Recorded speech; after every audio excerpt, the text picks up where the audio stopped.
You think you know the person you married, until one day your bank account tells a different story. Blake wasn't rich, but he was careful. Every dollar had a purpose. Every plan had a reason. He worked hard, early mornings, late nights, weekends when necessary. And Savannah? She was the kind of woman who turned heads when she walked into a room. Beautiful, confident, full of laughter. At first, they fit like puzzle pieces. He brought stability. She brought excitement.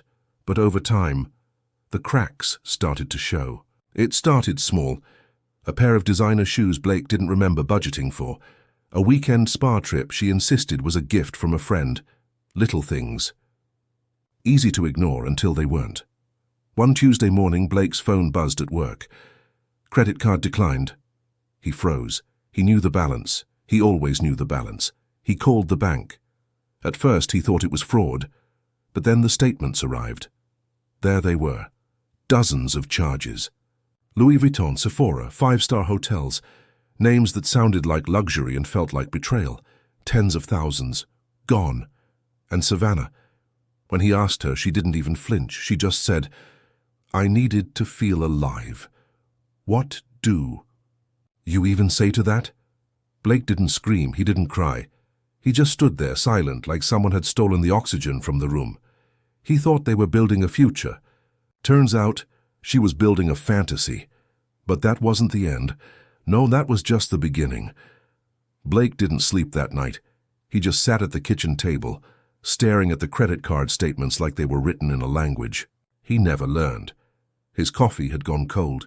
The sun was beginning to rise. The woman upstairs in their bed had spent over $38,000 in 4 months. Not on emergencies, not on family, on herself. How do you process something like that? He didn't yell. He didn't pack a bag. He just asked her, calmly, "Why?" And Savannah looked him dead in the eye and said, "Because I was bored, Blake." Bored. She used to light up when he walked through the door. Now she barely looked up from her phone. "I gave you everything," Blake whispered. His voice cracked, not from anger, but from something worse, disbelief. And Savannah? She just shrugged. "I gave you stability," he added, almost pleading. "I gave you peace. I thought that's what you wanted." She blinked slowly. Peace is boring. That was it. Not a tear, not an apology, just bored. The next few days passed in a fog. Blake couldn't focus at work. He couldn't eat. He'd come home and find another delivery box on the porch. Another shiny thing Savannah didn't need. Another reminder that the woman he loved didn't exist anymore. He didn't recognize her. And maybe she never truly recognized him.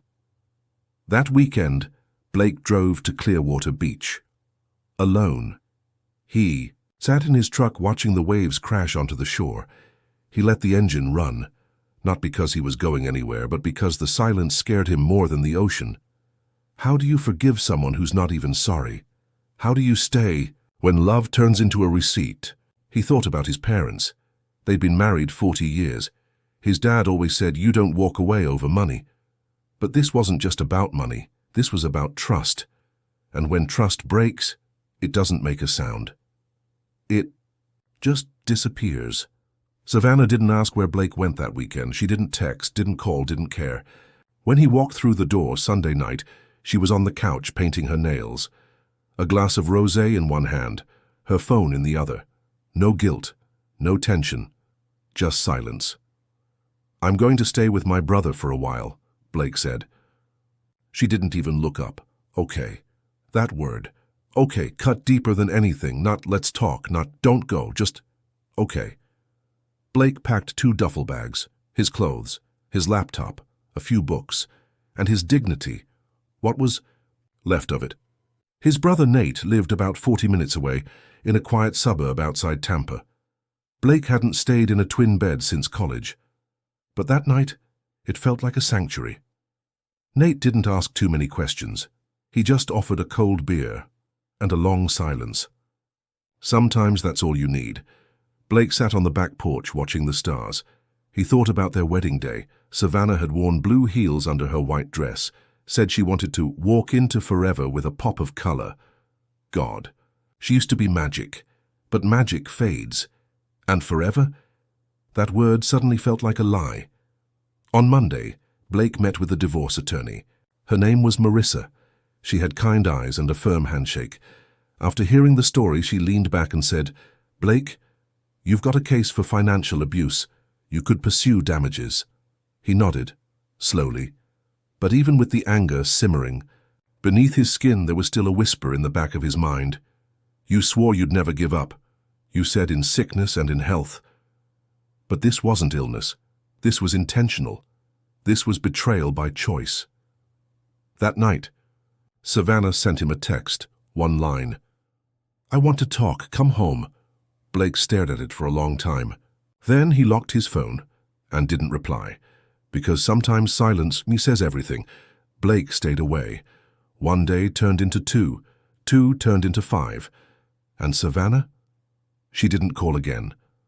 Not until the 6th day, when a knock came at Nate's door.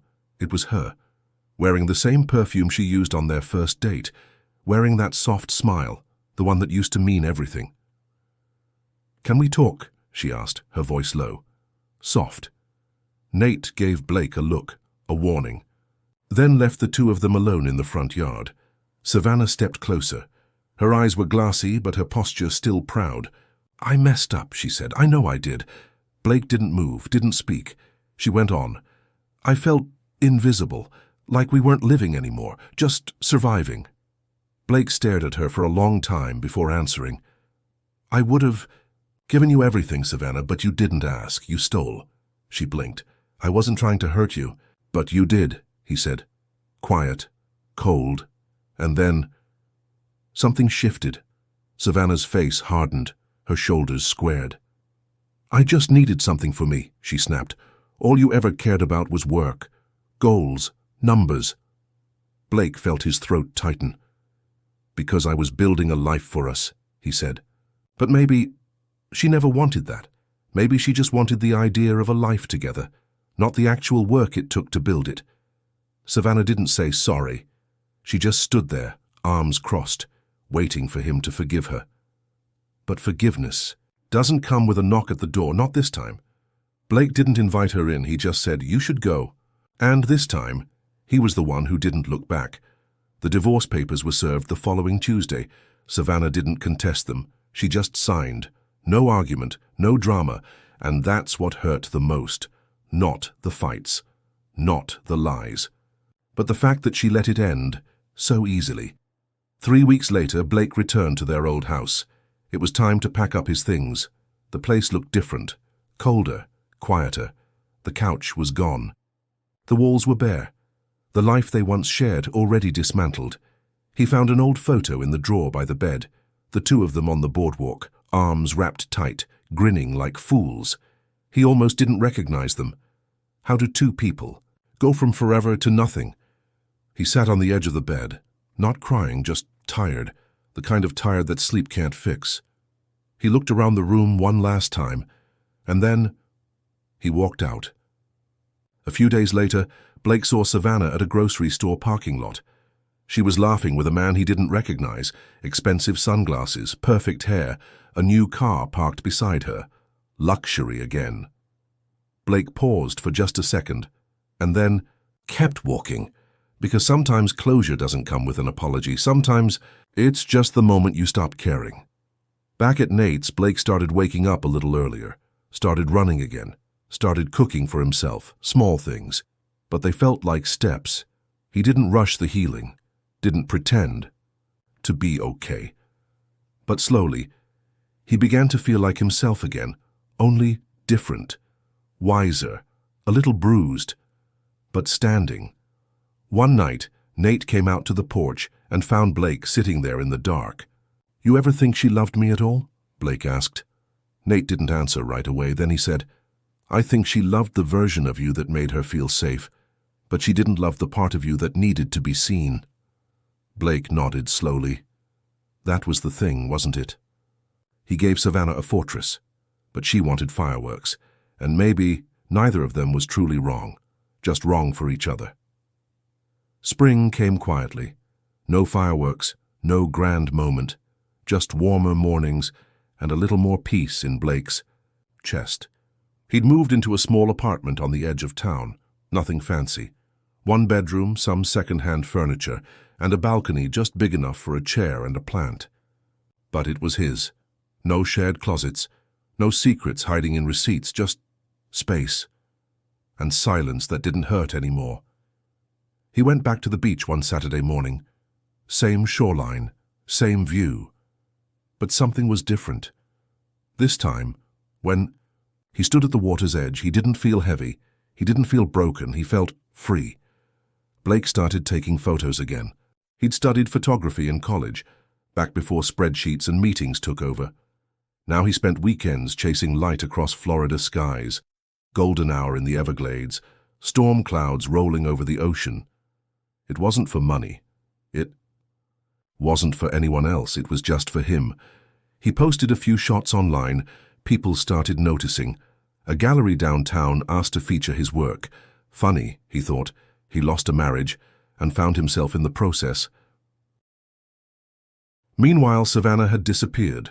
No calls, no texts, no social media updates. But one day, out of nowhere, Nate mentioned something he heard through a mutual friend. "She's living out near Amarillo now," he said, "in a trailer park, with some guy who fixes motorcycles." Blake didn't react at first. He just took a slow sip of coffee. Then he asked, "Is she okay?" Nate shrugged. "I guess. She's still chasing something, I think." Blake nodded, and that was the last time he asked about her, because he realized something that day. You don't have to hate someone to leave them behind. It had been a year. One full rotation around the sun since Blake walked out of that house with a duffel bag and a broken heart.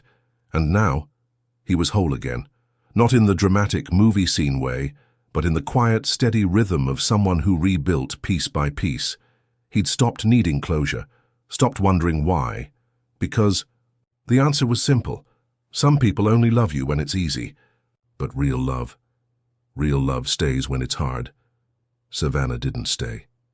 And now, she was just a name in a story Blake no longer told. One day, while driving back from a photo shoot near St. Augustine, Blake stopped at a roadside diner. He sat alone, ordered coffee and pie, watched the world move around him.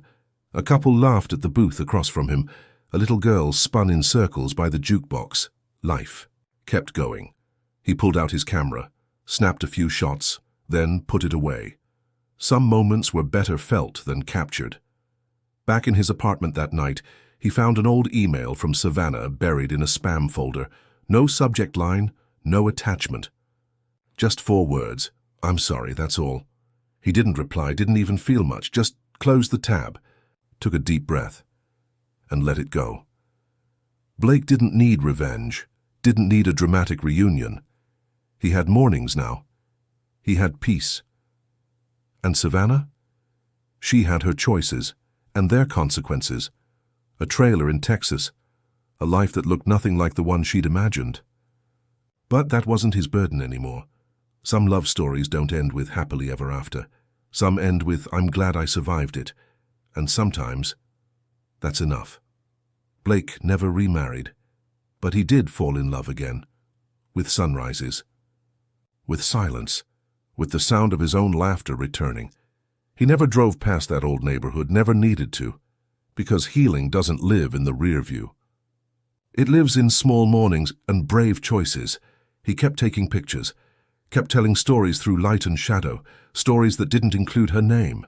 And when people asked about the divorce, he'd just smile and say, "That was the life I had to lose, to find the one I was meant to live."